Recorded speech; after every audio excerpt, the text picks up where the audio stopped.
स्वराज्य यात्रेला चांगला प्रतिसाद मिळतोय। जुन्नर ते भोसरीपर्यंतच्या विरोधकांना झोपा लागणार नाहीत। खासदार अमोल कोल्हेंचा विरोधकांवर हल्लाबोल करण्यात आला। महायुती सरकारला चले जाओ म्हणण्याची वेळ आली असंही शिरूर लोकसभा मतदारसंघाचे खासदार अमोल कोल्हे यांनी म्हटलंय। पिंपरी चिंचवड महापालिकेत प्रचंड भ्रष्टाचार असल्याचं मत देखील अमोल कोल्हेंनी मांडलं।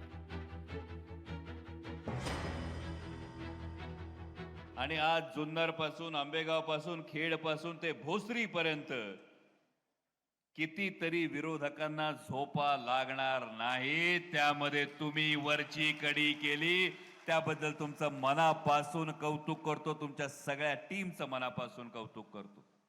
लोकसभा निवडणुकी आज 9 ऑगस्टलाच शिवस्वराज्य यात्रा सुरू करण्याचं महत्त्वाचं कारण म्हणजे महाराष्ट्राचा स्वाभिमान पायदळी तुडवणाऱ्या महायुती सरकारला सत्तेतून चले जाओ म्हणण्याची ही वेळ आली आणि त्यासाठी आजचा 9 ऑगस्टचा दिवस।